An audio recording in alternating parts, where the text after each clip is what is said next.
पठान गोरा देशो शिवारा नंगली पठान सिंजो नमोंगो रंग कसे कसे स्या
सबसे पहले मैं श्री छेरिंग तोमदिन जी को उनकी सेवानिवृत्ति की हार्दिक शुभकामनाएं देती हूँ।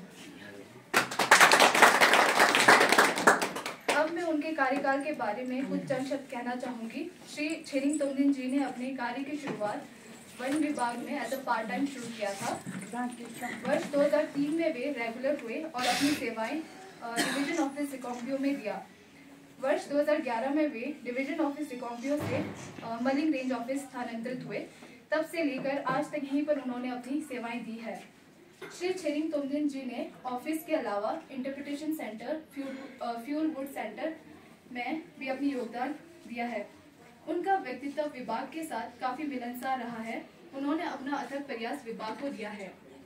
अंत में मैं श्री छेरिंग तोमदिन जी को वन विभाग मलिंग रेंज की तरफ से उन्हें अच्छे स्वास्थ्य, खुशी व यादगार यादों के साथ सेवानिवृत्ति की शुभकामनाएं देती हूँ। धन्यवाद।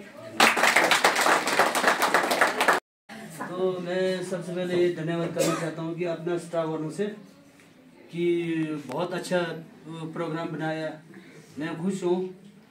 इसके बाद कहीं मेरे से गलती शलती होगा तो माफ़ करना। नमस्कार जी।